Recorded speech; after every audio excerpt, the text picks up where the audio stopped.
Hi, everyone, and welcome. I'm Chelsea Woodland with JourneyTeam, and I'll be the host for today's session on security and the ways in which we're seeing organizations suffer from phishing attacks, data leaks, and more due to the prevalence of AI both in the workplace and being used by attackers.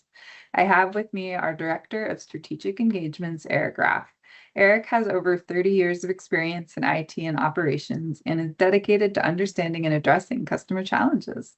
One reason we love Eric and the reason that he's the director of strategic engagements is that he's an expert in a very wide range of technical areas and has spent years going deep into identity, email, collaboration, infrastructure, cloud, and hybrid patterns.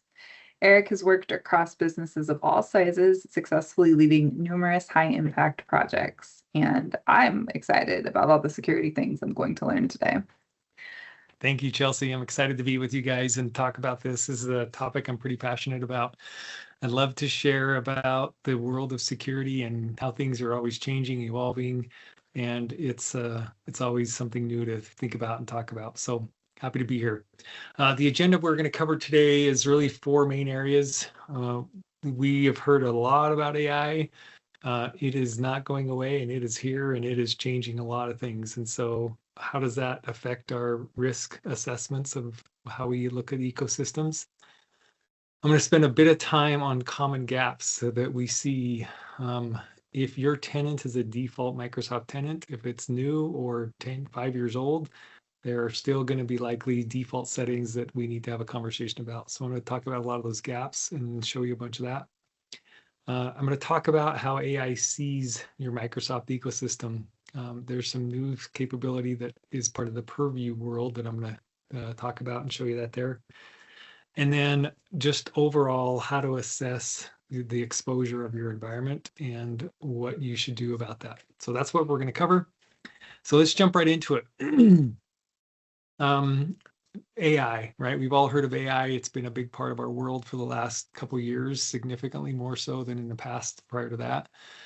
So you probably are all using it either at the workplace or just playing with ChatGPT or Claude or something in the personal world, right? So the idea here is that AI is going to follow your current security model in the Microsoft ecosystem. I want to emphasize that. And so in other words, if a user asks, hey, let me find the latest acquisition plan and summarize the risks, AI Copilot is going to identify the access that that user has. Now, this is independent if this is in the Microsoft bubble. If a user takes a document and drags it in to fill in your favorite third-party AI platform, that data just left your ecosystem and access is a different story. So we're going to assume the data is staying in your M365 Microsoft Cloud ecosystem, but your existing access will be checked, of course. And AI does not magically have access to everything in the world or in your tenant. It follows the access that the user has been granted. AI takes your current access and governance model and sits on top of that. So why is that a big deal?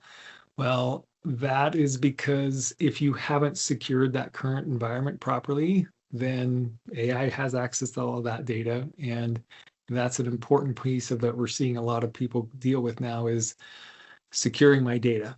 And so why is securing your data so potentially difficult today? This is just a couple of slides I've got here around the different segments of technology, whether it's productivity, email, the device, the user's identity, and the authentication, and then the different workloads, think productivity services, CRM, applications, etc. And how are we securing each of those different segments of technology? Okay. And so if you're using one tool for email security or a couple of different tools for there, and then you've got a different tool for your endpoint protection, a different tool for your cloud app security, and then you have your identity solutions, you have your network protection solution, you have a CASB solution, you have a data labeling or DLP solution. If those are all separate systems, then you have to integrate those together and it becomes much more challenging to accomplish a holistic view and a picture of that ecosystem. And in full transparency, Microsoft's business model, surprise, surprise, is to bring all these tools together under a common platform so you get that end-to-end visibility.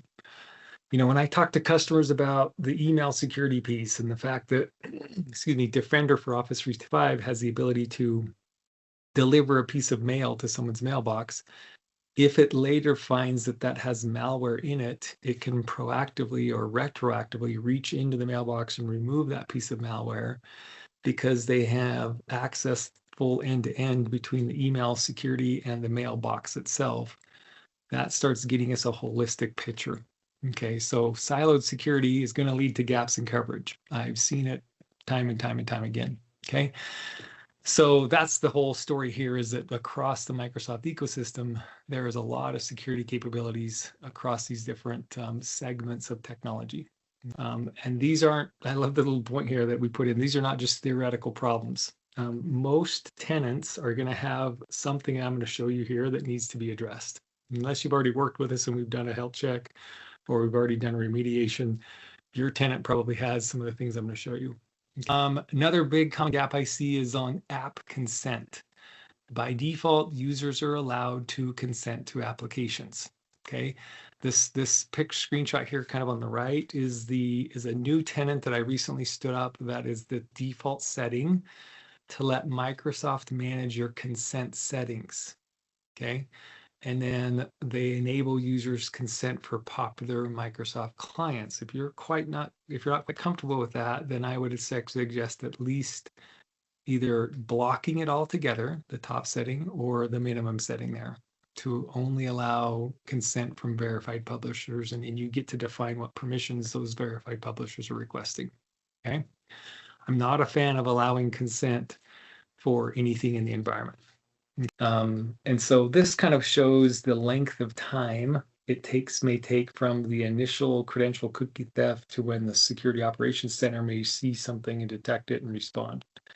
And I promise you, in a 3-hour window here, a lot can take place, because bad actors are not clicking on things manually. They have scripts that AI is helping them build to automate and get to the data very, very, very quickly.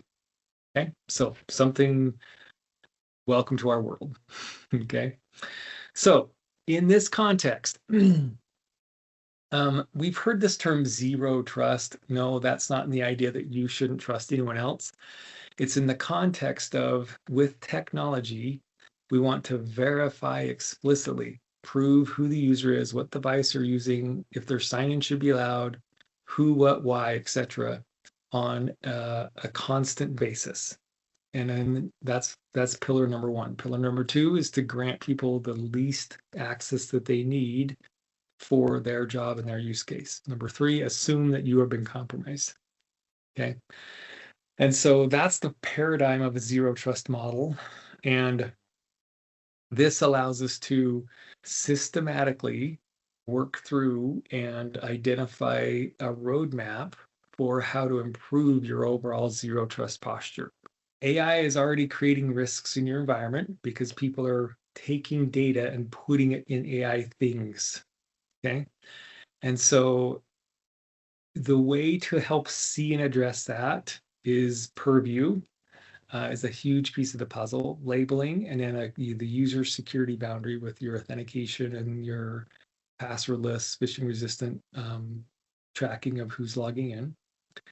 And so what JourneyTeam can do for you is we have this wonderful offer that we do a zero trust assessment. Okay. And so our zero trust assessment, I've got another slide that talks a little bit about it here, but we look at your identities, your data and your sharing, SharePoint, Teams, OneDrive, your labeling, DLP. We look at your Intune, your device endpoints, and then how are you auditing, logging, and handling incidents and reporting on things. And that's part of our zero trust assessment and our roadmap that we will help build for you to move closer to the zero trust world.